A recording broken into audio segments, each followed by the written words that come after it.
What the original question was, how did we get into the project? Okay, I remember I was in Costa Rica and I was on a bus and I looked down at my phone and I got a DM from Ryan, I think, and you follow me on Instagram.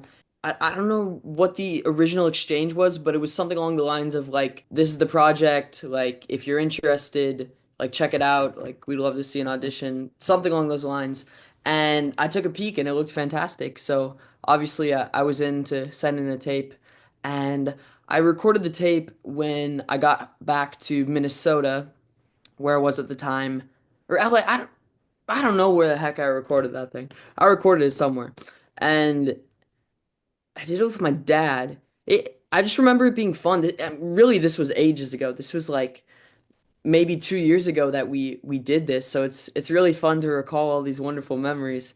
But I sent in the tape and eventually heard back, and we did some sort of callback thing. I don't know if I did another callback, but I do remember that Dorian, you and I, we hopped on a Zoom with Ryan and we yeah, we read it all together and it was that was so wonderful just to read it with someone else and to kind of play for the first time together, really. And I think we all knew from that like moment forward that we had a great thing going, and that was that. Yeah, I that was such a fun chemistry call read, and after that call I took the audio and we cut it together so that I had the scene again basically, and which is a little tip if for those directors out there, which I think works really well. Yeah, after that I was like, this is it for sure. These are the boys. Yeah, I think you showed us when we were in the basement of the Yeah. what I would say is a mansion. It was pretty freaking awesome. In between they had a little hangboard there, so in between our hangboard sessions and our pool games, you actually ended up showing me and Peter like a rendition of you took both of our original auditions and cut each line to pan and transition onto Peter's line and then my line, and it was just like wow. That It was really it cool. it really came full circle, and like I think that was the day before, or I know it wasn't after. I think it was the day before we had that scene. It was the campfire scene, and it just showed how much of a transition it was between me just riffing off my reader and you riffing off your reader, and then to us actually filming it in person. It just shows how much chemistry we developed in such a short amount of time, and just how crazy, like, I don't know, things turned out to be from the audition tapes to, the real thing. And throughout all of this, I mean, something I feel like we should just touch on. Ryan, this was your first narrative project, film project, and such incredible talent and so much fun to work with. It really didn't feel like this was your first crack at a narrative project.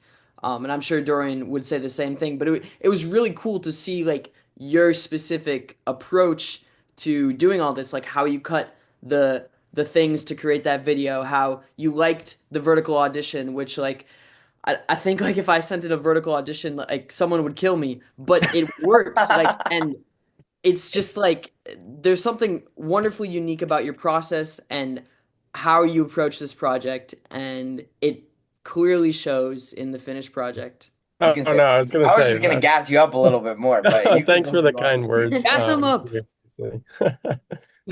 Yeah, I was just gonna say that we talked earlier about how we would go and kind of read through the scenes before we film them and see if there were any lines that, we felt were more authentic or just flowed naturally. But the campfire scene, I think we kept it word for word because everything was written so beautifully that that scene alone told a story bigger than, not bigger than Scraps, but like bigger than some other, you know, full length movies could. Like Yeah. just the true authenticity and how much of yourself you brought to it, and just how beautifully it was written and the emotions that it conveyed. Like, I mean, the people that were watching the premiere definitely appreciated it, and when I was going through it and when I was filming it with you, Peter, which I'd like to add was just I don't think I could have done it with anybody else that I've met throughout my career so authentically, to have somebody to bounce off of for such an intense and emotionally enveloped scene. it worked out so it was like serendipitous how everything just clicked together so well. So thank you, Ryan, and thank you, Peter. And Yeah, everybody else absolutely. too. I mean, I think one fun little tidbit from that scene, kind of in the preparation process, Peter and Dorian and I, we went on a little field trip to the scenic river, Rocky Creek, in Bozeman, and we just went for a river walk with the scripts, sat down in like a patch of grass, and did the scene. I don't know, like 10 times or something. And I was like, let's just keep doing it until, everyone feels really, really comfortable about we really took our time, even with every single line, I think. And that's how that scene came together. And by the time that we got to the set and everyone kind of, I had everyone, I had the set thinned down. So it really was the DP, Adam, me, our AD, and then our sound person, and then, Peter and Dorian, we could really just let them focus.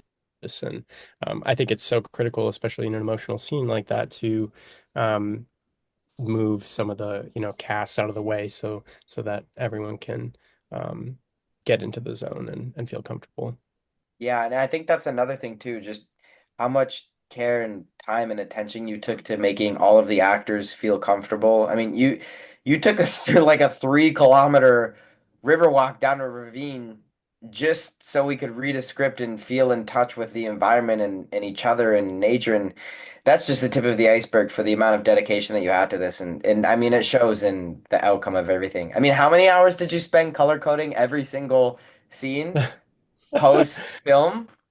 I Yeah, don't we know won't many talk other about people that the would ever do color that. grading process because I think people will get bored out of their minds hearing about that. But yes, a long time getting the film to look just right. Yeah.